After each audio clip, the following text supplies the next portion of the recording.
buenos días. Reciban un cordial saludo en medio de la situación que nos ha tocado vivir, pero convencidos que está depositada nuestra fe en aquel que es más grande que esta enfermedad, estos momentos trágicos, estos momentos de penuria que a tantos nos ha sacado tanta nostalgia y tanta tristeza al ver las cifras. Continuando con el estudio que se está desarrollando en esta ocasión, las obras de la carne, lo que está en Gálatas 5, 19 al 21, como bien ya lo hemos escuchado y hemos leído.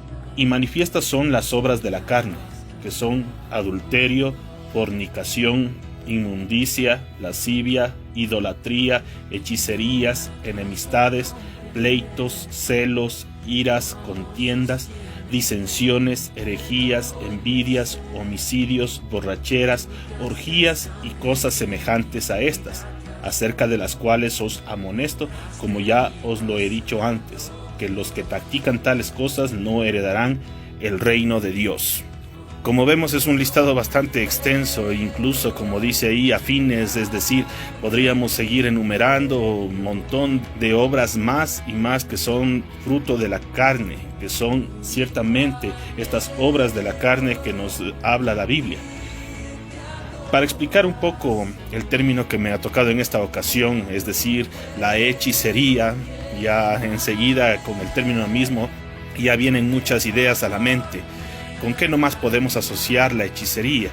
Con embrujo, la adivinación, los agoreros, el invocar a los muertos, toda la parte oculta, ¿no? Entonces le relacionamos bastante con el asunto del ocultismo. Pero para poder entonces verificar un poco más allá de lo que trata la hechicería, cabe analizar un pasaje muy importante en torno a este tema, que es Deuteronomio 18, del 10 al 14. Dice la palabra del Señor: no sea hallado en ti quien haga pasar a su hijo o a su hija por el fuego, ni quien practique adivinación, ni agorero, ni sortílego, ni hechicero, ni encantador, ni adivino, ni mago, ni quien consulte a los muertos, porque es abominación para con Jehová cualquiera que hace estas cosas, y por estas abominaciones Jehová tu Dios echa a estas naciones delante de ti. Perfecto serás delante de Jehová tu Dios, porque estas naciones que vas a heredar a agoreros y a adivinos oyen, mas a ti no te ha permitido esto Jehová tu Dios.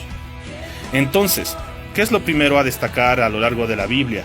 Que existen grandes advertencias en cuanto al hecho de consultar a los hechiceros, a los magos, a los adivinos, a los agoreros y a cualquier otro personaje que tenga afinidad con estos temas, donde toda práctica referente a esto es abominable ante los ojos del Señor, y quien lo practique o consulte simplemente es digno de muerte. Eso es un primer factor que hay que considerar, que en verdad cualquiera que practique o que tenga una relación directa o que sea cómplice o que haya utilizado estas situaciones, pues simplemente hay que llegar al arrepentimiento y darse cuenta que es una práctica abominable para Dios. En todos los reinos, las autoridades tienen toda esta variedad de personajes que acabamos de citar. En varios pasajes, bueno, quizás por el tiempo no podemos analizar uno por uno, pero en la mayoría de los relatos podemos ver que las autoridades de algún reino, siempre que tenían una demanda en cuanto a ocultismo, llamaban a estos personajes, decían: se presenten aquí los adivinos, los encantadores, los magos, los sabios del reino. Es decir, inclusive a todo este conjunto de personajes se los consideraba como el conjunto de los más entendidos del reino. Ellos estaban ahí dispuestos a poder descifrar quizás la suerte para el rey mismo, para una autoridad, quizás interpretar los sueños, quizás también resolver algún asunto sobrenatural que se esté dando, alguna pelea también entre dioses, porque como sabemos, a los sabios y entendidos de otro reino, pues simplemente significaba que su dios también era más fuerte que el dios de aquella ciudad, de aquel pueblo. Entonces, en todas las veces, mientras un reino podía establecer que sus hechiceros, que sus magos son los mejores, pues simplemente también significaba que su dios era lo mejor. Y esto también podemos verlo inclusive cuando los adivinos, los encantadores y cualquiera de estos personajes que vencieren mediante sus artimañas. Sucedió el caso de Moisés. Recordemos que ante Faraón, de igual forma, cuando Moisés se presentó por primera vez pidiendo al Faraón que deje salir al pueblo de Israel, al pueblo hebreo, de esta esclavitud, la vara de Moisés se convirtió en serpiente. Y supuestamente el faraón dijo: eso es algo simple, ¿no? Eso es algo simple, y llamó, asimismo decimos, a los hechiceros, a los magos del reino egipcio en este caso, y que también hicieron lo mismo. También pudieron convertir sus varas en serpientes. Sin embargo, la Biblia dice que la serpiente de Moisés devoró a las otras. Ahora, en los inicios también, hablando de un poco de historia con respecto a la hechicería, vemos las prácticas, llamémoslo así, buenas, donde era utilizado para la agricultura, la ganadería. ¿De qué forma?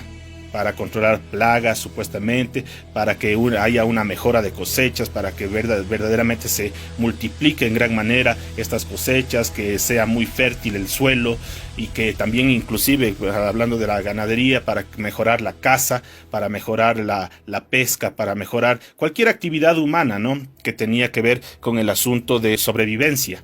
Entonces, en esos contextos utilizaban ciertos riegos especiales con ciertas sustancias para poder tener una mejoría en sus cosechas, una mejoría en estos ámbitos.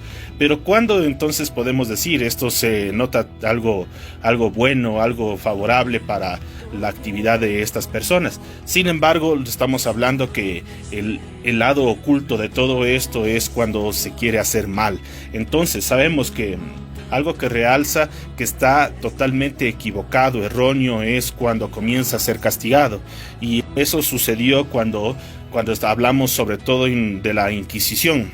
Todos recordamos un poquito, hemos escuchado el término de lo que significa la Inquisición. ¿Qué pasaba con la Inquisición? Ciertamente todos los que aparentemente eran brujos, hechiceros y sobre todo las mujeres en ese entonces eran condenados a la muerte por hoguera principalmente. Claro que hubieron otros métodos de tortura, que si nos ponemos a investigar vamos a ver varios métodos de tortura que existía para poder aniquilar a los que practiquen cualquier tipo de hechicería, de brujería, de magia, ¿no? Entonces, en aquel tiempo, pero ¿qué sucedió? También se pervirtió este tipo de situación en estos siglos de la Edad Media, inclusive de Edad Media temprana, ¿no? Porque estamos hablando que desde el año 1000 de nuestra era hasta casi el siglo XV, estamos hablando de todo este movimiento donde hubo grande persecución a todos los que eran catalogados como brujos o hechiceros, y principalmente, como ya mencioné, las mujeres. ¿Se pervirtió en qué situación? En que en muchas ocasiones, inclusive si una mujer por A o B razón traicionaba a un varón, este varón forjaba y formulaba el rumor que ella era una bruja, que había visto que ella hizo algún truco de magia o algún truco de hechicería. Entonces eso se propagaba y los tribunales simplemente no verificaban mayor prueba y consumaban la tortura, consumaban la fatalidad en contra de estas personas. Entonces, esto es prácticamente una persecución temprana desde el siglo X, como ya decimos, a los herejes. ¿Qué se puede considerar un hereje en este contexto? Todo aquel que esté en contra de la proclamación de la doctrina católico-romana en ese entonces, ¿no? Entonces estamos hablando que eso era una herejía, contrario a la razón, contrario al dogma, contrario a la doctrina que está circundando en ese momento. Esta fue una persecución entonces temprana que se realizó a todo aquel que realice cualquier truco de magia, de hechicería. Esto hablamos en la historia. En la Biblia, algunos casos conocidos y sobresalientes de este tema nos podemos dar cuenta. ¿Qué pasó con Saúl? Es uno de los casos principales que nos da a notar la Biblia, ¿no? Cuando él visitó a la adivina de Endor, él inclusive haciéndose pasar por otra persona que simplemente para que no lo reconocieran, porque él mismo anterior ya había mandado de su territorio a los adivinos, a los hechiceros, a los brujos, había totalmente exiliado a este tipo de personas, pero él mismo llegó a un punto en que su desesperación lo condujo. Su desesperación lo condujo a que él busque una adivina, en este caso, una persona que tenga espíritu de adivinación, como dice Primera de Samuel 28, ¿no? Donde está este relato de Saúl. Entonces, él simplemente acude donde ella y bueno, como ya sabemos, dice: yo quisiera, no temas por ti, porque no vas a perecer, y simplemente ayúdame. Y ella le dice: bueno, ¿a quién quieres que venga? Estamos hablando de consultar a los muertos, de tratar de traer una respuesta que quiere, en este caso, escuchar Saúl. Y le dijo: pues tráeme a Samuel. Saúl ya sabía que él, por haber desobedecido, fue desechado de la presencia del Señor y Dios concedería el reino a David. Bueno, eso es otro tema. En otro pasaje, de igual forma, como sabemos, está en Hechos 8, está el caso de Simón el Mago, donde en Samaria, que Felipe ya había predicado, leemos, ¿no?, en la palabra, Felipe ya había predicado y simplemente ya habían sido, como quien diría, bautizados en agua, mas no en espíritu. Entonces fueron enviados desde Jerusalén Pedro y Juan hacia Samaria, y ellos, imponiendo las manos, dicen que recibían y eran bautizados en el espíritu. Al ver esto, Simón el Mago de aquella ciudad, es decir, de Samaria, quedó maravillado y sintió una fuerte atracción de decir: ¿qué tal si yo tuviera ese poder, ese don, ese truco, podríamos llamarlo así, que él lo pudo ver desde ese ámbito? Y dijo: ¿cuánto cuesta? Les dijo a los apóstoles, ¿no? Les dijo: ¿cuánto cuesta ese don para que yo también, al imponerles la mano, puedan recibir el Espíritu Santo? Entonces, bueno, lo que viene a continuación ya sabemos. Pedro le dio una buena repelada y le dijo que simplemente él no tenía arte ni suerte en lo que concierne a las cosas espirituales, porque su corazón todavía no era recto delante de Dios. Es decir, aún habiendo creído Simón mismo en las palabras de Felipe cuando predicó, pero simplemente su corazón aún no era recto. Tiene que ser restaurado para que pueda verdaderamente acceder a los tesoros especiales que tiene el Señor para cada uno de sus escogidos. Otro caso lo vemos en Hechos 13, de igual forma, en Salamina, donde están asimismo predicando Pablo y Bernabé. Sin embargo, había un gran opositor llamado Elimás, que le dice ahí Bar Jesús, un mago del sitio, conforme está diciendo esta palabra, ¿no? Y asimismo Pablo le dijo: oh lleno de todo engaño y de toda maldad, hijo del diablo, enemigo de toda justicia, ¿no cesarás de trastornar los caminos rectos del Señor? Ahora pues, he aquí la mano del Señor está contra ti, y serás ciego, y no verás el sol por algún tiempo. E inmediatamente cayeron sobre él oscuridad y tinieblas, y andando alrededor buscaba quien le condujese de la mano. Pero ¿cuál es la raíz? En esto queremos detenernos un poquito para saber que la raíz de todo va a seguir siendo lo que conocemos comúnmente como la novelería humana. ¿Por qué? Porque inclusive se ha convertido en varias épocas como una moda, y cuando hablamos de moda es una frecuencia insólita a estos personajes. Sucedió principalmente, como dijimos, en la Edad Media hasta el Renacimiento. ¿Qué sucedía? Que la mayoría de personas, por verse en alguna situación anómala, una situación de desfavorable, digámoslo así, ellos frecuentaban a este tipo de brujos, este tipo de hechiceros. ¿Para qué? Para consultarles qué es lo que les sucede y si podrían ser sanados, por así decirlo, de esta torpe situación que están viviendo. Entonces, esa es la raíz. Es decir, ¿qué pasaba? Que simplemente ellos querían una solución que fuera aparentemente sencilla, porque sabemos que el enemigo no da nada gratis, no da nada absolutamente que proviene de él es gratis, sino que tendrá su consecuencia, tendrá su costo, y algunas veces es mucho más alto que cualquier otra situación, en este caso que la esperanza, que la espera. Pero que hemos sido acostumbrados las personas a querer que todo se solucione de la manera como nosotros queremos. En aquel entonces, Como sabemos, el clero era considerado el único intermediario entre Dios y los hombres. Es decir, todo el sistema sacerdotal católico romano era el que primaba para que cualquier persona se acerque a ellos, y ellos eran los intercesores ante Dios. Entonces, cuando ellos se vieron afectados porque el pueblo ya no los quería reconocer, sino que acudía más a los brujos, a los hechiceros, para consultar, para poder saciar sus demandas, sus deseos, entonces ellos, obvio, actuaron prontamente, y en sus juntas formaron estos tribunales que dijimos para poder formar la Inquisición, es decir, poder torturar y poder totalmente acabar con la vida de aquellos que fueran considerados brujos, hechiceros dentro del reino. ¿Sí? Pero, ¿qué pasa? ¿Por qué tenían ellos esta certeza? Esta certeza que estaba sucediendo algo es por la sugestión.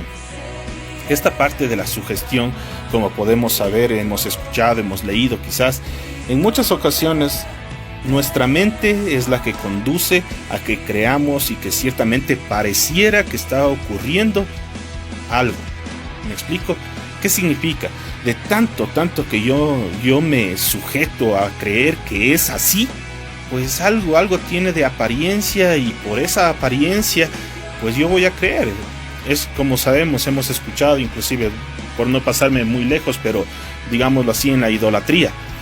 Cuando hemos visto tanta gente que pide un milagro a un santo o a una virgen, y simplemente sucede el milagro, y ellos enseguida le rinden cierto homenaje, una placa, una devoción infalible. ¿Por qué? Porque simplemente les favoreció. Entonces de esa manera está conectada la subjetividad a este tipo de prácticas ocultas. En aquel entonces y en la actualidad no es la diferencia. Cada quien tiene un grado de subjetividad a las supersticiones. Si hemos escuchado, ¿no? Como si diríamos, ¿qué tal si rompemos un espejo? O si caminamos debajo de una escalera, o si pasa por delante nuestro un gato negro. Y cualquiera de esas situaciones simplemente decimos trae mala suerte. Pero sabemos que entre los hijos de Dios no será así.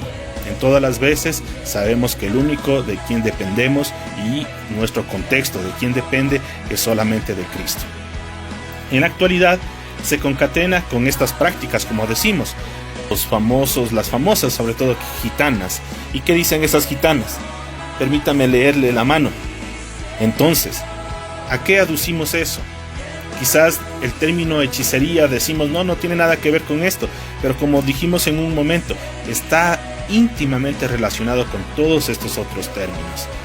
Todo lo que tiene que ver con agorería, hechicería, magia, consulta a los muertos y todos los demás términos afines tienen relación. En este caso también la lectura de las cartas, el tarot, en la actualidad se ha convertido en una demanda que muchas personas acuden, que simplemente porque quieren saber el futuro. Estamos en una mala situación quizás y sentimos bastante incertidumbre, tenemos bastante curiosidad por saber qué va a suceder, qué va a pasar, y si tenemos algo en mente, es decir, si alguien va a asomar, o en verdad me van a cobrar, o en verdad va a venir alguien que me traiga suerte, o en verdad va a suceder algo que yo quiero. Entonces me lleva a mi deseo personal a que yo busque este tipo de personas y no pueda yo creer ni esperar en el Señor.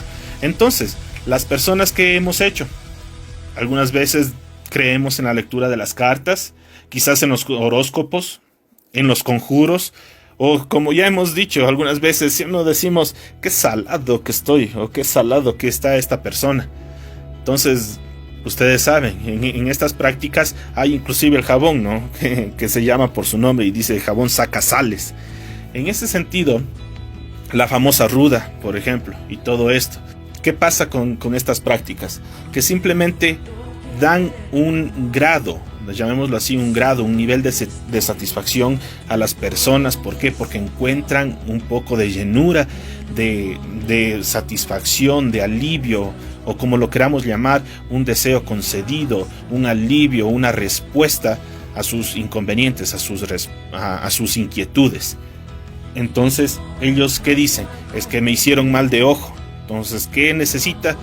un brujo, ¿no? Alguien que sepa, alguien que más o menos sepa del arte oculta. Digamos, el famoso también mal aire, que salió muy temprano o muy de noche a la madrugada, o que había una presencia mala y le coge el famoso mal aire. Entonces, como sabemos, eso no es fácilmente sanado mediante la práctica medicinal, sino que tienen que recurrir a este tipo de prácticas. Pero entre los hijos de Dios sabemos que al Hijo de Dios nada de estas prácticas los topa, les llega. Así que jamás podemos estar nosotros temerosos de decir, es que me puede coger una brujería, o que me han lanzado, que han puesto una cebolla ahí en la entrada y que pasé pisando, y todos ese tipo de prácticas, ¿no? De hechicerías, de magias, de brujerías. Conocemos lo fatal que es el vudú. Sabemos esta práctica totalmente, asimismo, que ha conseguido cuántas víctimas fatales, pero sin embargo, contra todo ese gran imperio del oscurantismo, pues también está mejor el reino de Cristo, ¿no? Sabemos muy bien. Entonces, lo que más existe en la Biblia es una fuerte advertencia en contra de esto. Leemos en Apocalipsis 21:8 que nos dice: pero los cobardes e incrédulos, los abominables y homicidas, los fornicarios y hechiceros, los idólatras y todos los mentirosos tendrán su parte en el lago que arde con fuego y azufre, que es la muerte segunda. La clara advertencia es no juntarse, no ser cómplice, mucho menos practicar, ni tampoco consultar a cualquiera que realice este tipo de prácticas. Es verdad, siempre hay un deseo, como decimos, ¿quién no quisiera conocer, quién no quisiera saber qué va a pasar? Pero sin embargo sabemos que la Biblia es muy clara y dice que a cada día le corresponde su propio afán, que no nos preocupemos por el día de mañana, qué habremos de comer o qué habremos de vestir. Nuestra confianza tiene que estar puesta en el Señor. Ahora, incluso en esta pandemia por el COVID-19, se ha escuchado en algunos reportes, como sabemos, hay de todo. La gente lo que más quiere es una respuesta, una cura, una vacuna o algo que pueda contrarrestar de cierta manera. Y han visto también en este ámbito esta respuesta en algunos sectores. Quizás un baño de alguna de estas hierbas medicinales puede prevenir o puede contrarrestar de cierta manera el COVID-19. ¿Por qué? Porque está alejando el mal espíritu de la enfermedad. Entran dentro del escenario a jugar otros términos, otra terminología, porque estamos ya hablando en ámbito espiritual. Pero en este juego de superstición y subjetividad, lo que tenemos que saber que la novelería humana puede utilizarlos como tal, pero no puede decir que va a ser infalible o que va a resultar al 100%. Quizás sí, como dijimos hace un momento, puede cumplirse. ¿Por qué? Por el grado de subjetividad que le pusieron al hecho de creer en aquello. Pero ¿qué es? Es su propia carnalidad, es la naturaleza humana queriendo alivianar el peso que lleva dentro. ¿Pero por qué? Porque simplemente estas prácticas están en la sala del enemigo. Sabemos muy bien. El Señor nos manda que confiemos plenamente en Él. En definitiva, la vida cuando aprieta exige que se busquen soluciones. ¿Sí o no? Aparentemente sencillas y prácticas, de modo que se recurre al ocultismo como una opción válida para conseguir lo que se quiere. Pero esto en muchas ocasiones, ¿qué nomás incluye? Cuando decimos quiero tener mejor suerte, es decir, dejar a un lado lo salado, un amor quizás, un amor quebrantado, una separación que le llevó a una profunda tristeza, incluso la muerte de alguien porque le hizo daño, es decir, una venganza, ¿no? Es decir, quizás un número de lotería y queremos consultar al muerto, entonces ¿cuál será el número que va a salir? Todas esas prácticas sabemos que en muchas cosas la gente confía y ha acudido. No podemos tampoco hacernos de la vista ciega, decir no, eso está muy lejos de nuestra realidad. Hay quienes creen y son totalmente muy apegados a estas prácticas ocultas. Quizás inclusive quieren saber cómo de algún familiar que falleció y le debía una respuesta Entonces quieren ir a donde los médiums espirituales para que les concedan una sesión y puedan consultar a los muertos. Entre tantas cosas que ciertamente el Señor ha dicho que es abominable, que no es lo recomendable para un hijo de Dios. Con eso podemos nosotros ciertamente saber que la hechicería como obra de la carne, como bien lo dice ahí, la carne es la que empuja, la que ciertamente se inclina a que busquemos ese tipo de soluciones, ese tipo de respuesta. El poder simplemente de la carne es el que quiere conllevar a este tipo de prácticas, pero el espíritu se opone grandemente cuando lo alimentamos y cuando lo ejercitamos. Para ello necesitamos nosotros orar y pedirle al Señor que siempre nos guarde de este tipo de pensamientos, de este tipo de supersticiones, porque no podemos decir aún como hijos de Dios que a alguien no se le pasó por la mente el hecho de ¿será cierto? ¿Qué pasa? Que quizás abro un paraguas dentro de la casa y muchos dicen que es mala suerte o que se rompió el espejo, como ya dijimos. U otra situación que hemos escuchado, ¿no? Hemos escuchado tantas cosas que son tradición y son mitos, leyendas, situaciones que han sido generadas a base del ocultismo. Eso es lo que tenemos que considerar y no dar cabida a estas obras de la carne. Que el Señor nos bendiga para que ciertamente no caigamos en ninguna tentación que tenga que ver con el asunto de la hechicería y, por ende, de todo lo que está relacionado con ella, lo que ya hemos dicho, la adivinación, la consulta a los muertos, el tarot, el horóscopo, los sortilegios y otras prácticas similares a estas. Oremos. Bendito Señor, te damos gracias, Señor, porque en verdad tú tienes el control de nuestras vidas. Tú tienes, Señor, la única respuesta para nuestras necesidades. Eres el único que puede darnos satisfacción en medio del dolor y que puede darnos la esperanza para que nuestro corazón siga latiendo y que podamos seguir creyendo, ejerciendo la fe. Cuando decimos acrecienta nuestra fe, Señor, simplemente estos tipos de tribulaciones que están a nuestro alrededor nos empujan para que podamos agarrarnos más de ti, Señor, pero también, oh Dios, quizás muchos se desesperanzan y simplemente quieren también renegar y cuestionar del por qué sucede este tipo de cosas a nuestro alrededor. Mas nosotros del nombre de Jehová tendremos memoria y simplemente podemos encomendarnos a ti, Señor, sabiendo que no pierdes ni perderás jamás el control, Señor. Gracias, oh Dios. Encomendamos nuestras vidas en sus manos, oh Dios, para que ciertamente nos dirija, nos pueda encaminar y sobre todo nos mantenga vivos, sanos, con bienestar en medio de la adversidad que ha surgido a nuestro alrededor. Y que estas prácticas que hoy hemos escuchado y que hemos analizado en este día no nos alcancen, ni estén siendo parte, ni siquiera aproximándose como prácticas de nosotros como sus hijos, de los hijos de Dios. Quedamos en sus manos. En Cristo Jesús. Amén.